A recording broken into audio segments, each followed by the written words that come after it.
guys, welcome back to my YouTube channel. So for today's video, I thought it would be fun to answer my most asked questions that I got as a personal trainer and also questions that I still get asked today. So I hope you enjoy today's video and let's get into it. Question number one. What is the best way to start going to the gym? I recently did a YouTube video on things that I wish I knew before I started going to the gym, and I covered this briefly a little bit in that video, but my basic piece of advice that I could give you if you're wanting to start going to the gym is to just sign up. Find your local gym, have a tour, find out if it works well for you and the type of training that you're wanting to do, and just start. Just start, sign up, just start going. It's honestly the best piece of advice I could give you if you're just wanting to just begin. Just do it.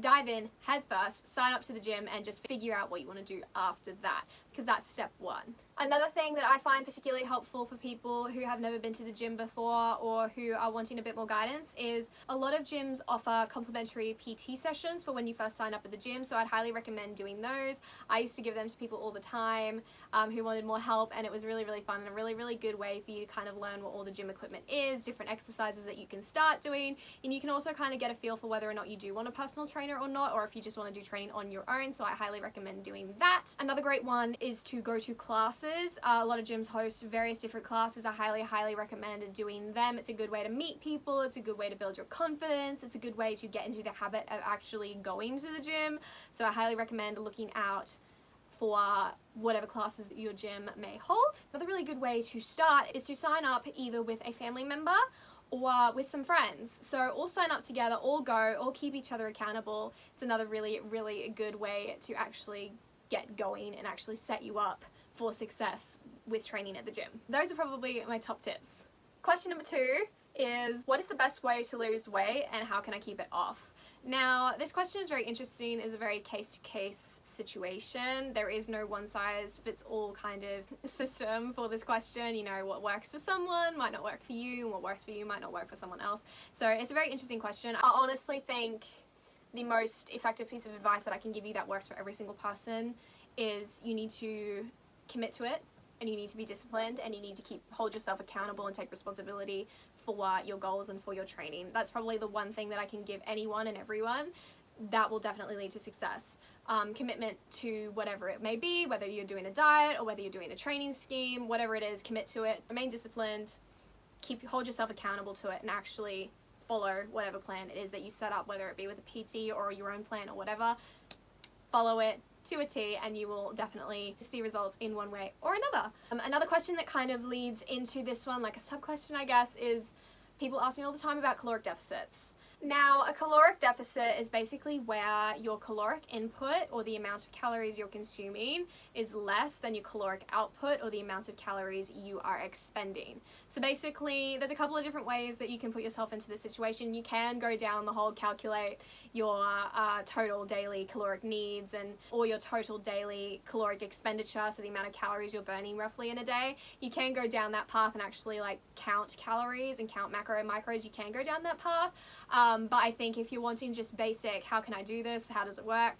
Basically, that's how it works. You burn more calories than you're consuming is the basic principle of a caloric deficit. You can do this a couple of different ways. You can do this by increasing your activity levels, so increasing the amount of calories you're burning in a day by going to the gym, or just increasing your lifestyle, walking more, whatever it may be, actually increasing the amount of calories you're burning. Or you can decrease the amount of calories you're consuming, whether this be through changing the amount of food you're eating, changing the types of food you're eating, whatever it may be, but lowering the number of calories you're consuming to be less than the amount of calories you are burning. So that's another way you can do it, or you can do it both ways, increase your activity level and decrease the amount of calories you're consuming. Whatever way works kind of best for you. I quite often personally increase my activity levels and I change the way I eat. So for example, if I'm eating foods that I shouldn't be, I just take, I'll just eat less of them, if that makes sense. So, have one cookie instead of the whole bag is a good way to start.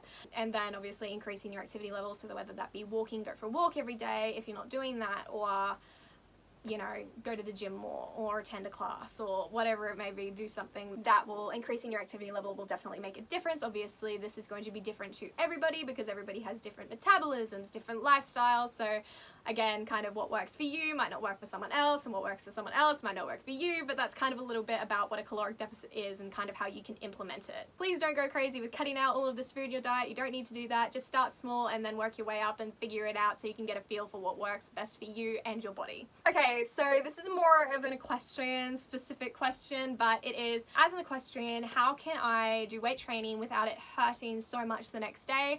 So basically, to start off with this question, the pain you're feeling the next day after training at the gym is known as DOMS, which is delayed onset muscle soreness.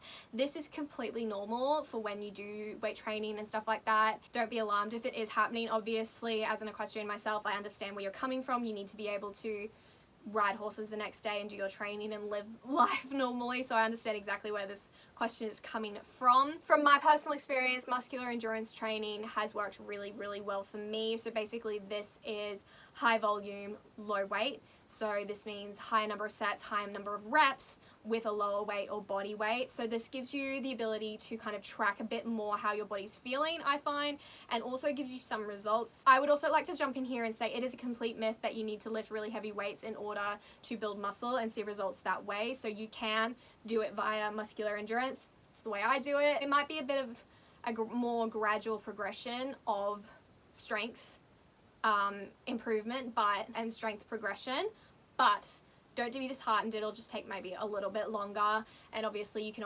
increase the weight as you get stronger and as your body gets more used to the training.